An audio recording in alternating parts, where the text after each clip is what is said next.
Ready to buy your first horse trailer but don't know where to start? This video is for you. Hey there, my name's Bea, and with over 30 years experience, I'm here to help you navigate all aspects of the horse world. Things we're going to go over in today's video are types of horse trailers, all the different modifications you can have, and how to determine which one is right for you, plus is your tow vehicle up to snuff. So, different things. We've got our hitch types, we've got what the trailer is made out of, flooring types, how the horse gets on the trailer, and how the horse is oriented in the trailer. And if you want a copy of this PDF, head on to the link in the description below and enter your information and I will send this to you. Okay, first and main difference is going to be hitch type. So we've got bumper pull and gooseneck. So bumper pull connects to the ball mount, the rear of the towing vehicle. It's great for SUVs and trucks alike, and it's best for small amounts of horses. Generally 1 to 2 horse trailers, maybe 3 horse trailers. You don't want to get too much over that because the horse trailer gets less stable the longer it gets if it's attached to the bumper. It's small, it's maneuverable, but it is prone to jackknifing, especially when you're backing it up at a steep angle and the truck can get damage from the trailer by running into the bumper. So there's that to keep in mind. The other one is gooseneck. Now, gooseneck connects to the hitch in the bed of the pickup truck. It does require a truck. You cannot pull this with an SUV, and generally you can haul more horses with a gooseneck as long as your truck has the towing capacity. Generally, this is where you can have living quarters and extra storage because up in the gooseneck, there is more space. Stability at higher speeds is much better with a gooseneck, and just stability overall and maneuvering overall way better with a gooseneck. And they do tend to be longer, but the maneuverability kind of outweighs that. So when deciding whether you need a bumper pull or a gooseneck, really ask yourself, how many horses am I going to transport? What's my available towing vehicle? How far am I traveling? Is it local or is it across the country? And then how much storage do I really need? Will a small tack room be enough, or do I need the extra space or a bed that goes in the gooseneck? And then also how much it costs. Generally, goosenecks are more expensive. Did you know if you like this video and subscribe to this channel, you will find the most perfect horse trailer for very little money? Okay, maybe that's not true, but it can't hurt. Next thing you have to consider is the trailer construction. You have 3 types. You have steel, which is very strong, but it's the heaviest option and it's susceptible to rust. Aluminum is another option. All aluminum is going to be super lightweight, but aluminum can corrode and it can flex over time because it's not as strong. Best option is the steel frame with aluminum skin. It's the best strength to weight ratio and it has the longest lifespan, but it does tend to be a little bit pricier. Okay, the next thing is your floor types. There's 4 main floor types. Wood is the OG. Wood's going to be traditional and widely available. It's not going to cost as much as the other ones, and it's got great shock absorption, and it's super easy to replace sections. That's probably the best thing about wood floors is when you see that a board is going bad, it's really easy to go down to Home Depot and buy another pressure-treated 2x6 and put it in there. Cons of wood flooring is it is wood. It absorbs moisture and urine, so it will rot over time. They don't last as long. They are easy to replace, but just make sure you're always checking any floor, but especially wood floors. Next is aluminum. Aluminum is very lightweight, easy to clean and sanitize, and can last a long time if maintained well. Generally, you have rubber mats over them, just like you do with your wood floors, but overall, it's a great option. Now, there are some downfalls. It has poor shock absorption because it is a metal. It can corrode. Aluminum doesn't rust, but it absolutely corrodes and can get holes in the floor and degrade. It conducts heat and cold, and it's difficult/impossible to replace. It creates a lot more noise as well because there's nothing to kind of dampen the rattle. Rubber floors is another one. It is a combination of plastic and rubber, and it interlocks in a tongue and groove fashion, and it's more durable than wood. It also, you don't need any mats, which makes it much easier to clean, and it reduces noise and vibration as well from its materials. Bad thing is, it's really difficult to find replacements. So you can replace them, it's just getting them to you can be difficult. Also, if horses tend to paw or you're using it a lot, the rubber will wear down and become extremely slippery, losing any sort of traction. And it's also heavier, so it's going to need a lot more subfloor support. The last one is worm flooring. We eliminate rubber mats flooring. So with the wood flooring, the aluminum flooring, you have a rubber mat over top of it, and that makes it really difficult to pull them out to clean. And so Worm came up with we eliminate rubber mats flooring. So what it is, it's an aluminum floor that's been dressed and sanded so that when they pour an epoxy substance with rubber in it and they lay it down and spread it out, it adheres to the aluminum, creating a total seal, which is awesome. It's a totally waterproof composite. It's strong and lightweight, and there's no rot or corrosion if installed properly, and it's completely low maintenance, easy to clean. It is more expensive. It's a premium price point, but it also can trap moisture. If that floor isn't laid down perfectly, or there are any defects in the floor from the horse pawing or using it, it'll start to trap moisture, and then it will rot the floor, and you can't even see it to inspect it because it's adhered to the aluminum. So for peace of mind, it's not the best unless you're buying that trailer brand new and you know that it was installed correctly. So you can't inspect the floors at all. You can't see what that aluminum is doing underneath of it. And if you do need to repair the worm flooring, you can get some components from the manufacturer, but if it's a major repair, you have very few options. One thing I suggest is to put mats over any type of floor you get. So whatever trailer you have, aluminum, wood, rubber, worm, mats are going to save your floors in the long run, even though they're a huge pain in the butt. Okay, next is going to be, how does your horse get on the trailer? We've got two options. We've got a step up, which is literally they just step up into the trailer. It's a little faster for horses that are used to doing it. Fewer moving parts, you don't have to deal with a ramp, and it makes the trailer lighter. It can be more difficult for horses who aren't used to trailering, and unless you can turn the horse around, they really don't like backing off the step up. So it's not the easiest one if you're working with your horse to learn how to get on a trailer. Every horse is different though. Ramp is your other option. Generally, as long as it's low incline, it's pretty nice for most horses. Older horses, younger horses, horses that aren't trained or anxious, really like ramps. It does add significant weight to the trailer, and it can become slippery. So it's not perfect. I have had horses slipping going up and down the ramp. You can add certain things like a coconut husk mat to increase traction, but just know that it's not perfect. Whatever you end up going with, try your horse on different types of trailers to see what they tell you about which ones they like. Next is going to be, once your horse is on the trailer, how are they oriented? We got three options here. We've got straight load, slant load, and reverse load, which is kind of new.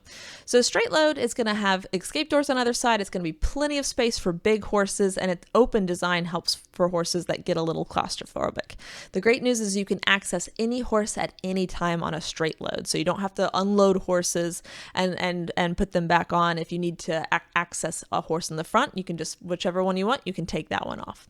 It does limit the trailer's capacity, limited to the size. So if you need to get one that is more than 2 horses, you have to get a much bigger trailer, as in comparison to a slant load, which we're going to talk about.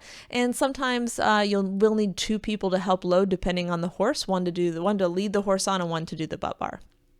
Slant load fits more horses in the same space, so you can actually get a much smaller trailer and can fit them in there because they are done diagonally.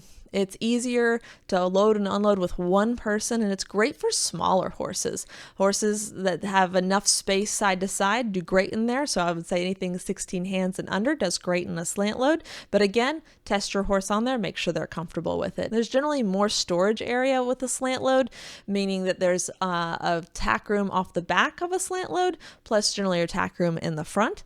But it can be difficult / impossible to reach the horse that's in the front if you need just that one. You'll have to unload every single horse off the back in order to reach any horse towards the front, and it's just not really good for big horses. The big horses just don't fit in it very well because they are to slant. There's not that much space for them long wise. The last one is reverse load. So it has all the benefits of a straight load, plus with the fact that you never have to back your horse off a trailer. Literally, you load the horse on the side ramp and you turn them to where they are facing out the back, and then that's how they ride in the trailer. Horses, if given the option, will travel this way on their own if they're loose in a trailer. So it can help horses that are anxious about trailing or don't trailer well to be in a reverse load. Problem with reverse load is it's brand new and there's really only one place that makes them. So it makes them expensive and hard to get a hold of. Okay, once you've decided on all those things, then you can move on to what does that trailer weigh and what is my tow vehicle. So in a perfect world, you'll buy your trailer first and then buy a tow vehicle to accommodate that. But a lot of people already have the tow vehicle and kind of have to make the trailer work. Let's talk about how to understand if your tow vehicle will work for your trailer. So we've got some numbers here. And so we have for our truck, this is all on the truck. And where you can find these numbers is generally on the driver's door jam stickers, maybe the owner's manual, manufacturer's website, things like that. You can probably find these numbers on there. So these are for the truck. And you want to start here. So you want to get your gross vehicle weight rating. That's the GVWR. That is the maximum your truck can weigh loaded. That's with truck, people, gear, tongue weight, the whole nine. And you want to think to yourself, how heavy can my truck be without breaking it? So that you find that number, get that number, write it down. Next is your curb weight. That's the truck empty with full gas, but no people and no gear. So think, how heavy is my truck before I add stuff? Write that number down. Next is going to be your payload. So this is your gross vehicle weight rating minus your curb weight. So this is how much you can add into the truck, people, gear, and tongue weight without breaking it. Write that number down. Next is going to be your gross combined weight rating, the GCWR. And this is going to be, think how heavy can the truck and trailer, the whole rig be together? And that should be found somewhere on the manufacturer's website. Next is going to be your tow capacity, maximum the trailer weight the truck can pull, this is generally found in your owner's manual or towing guide. And then the last thing that deals with your truck or your SUV is your hitch rating. This is the sticker on your hitch that says the max trailer weight plus the max tongue weight. And this number sometimes limits you more than anything else. Okay, step 2 is find the numbers for your trailer. So can sometimes be located on the VIN or the sticker on the tongue, the frame, or the manufacturer specifications. When in doubt, email the manufacturer and ask what the trailers in that range generally weigh. So we've got the GVWR, the gross vehicle weight rating for your trailer. This is the maximum the trailer can weigh loaded. This is trailer, horses, tack, hay, and water. Think, what's the absolute heaviest this trailer should ever be? Then you need your empty weight of the trailer, also known as the curb weight. This is the empty trailer by itself. No horses, no gear. This is just how much does the trailer weigh empty.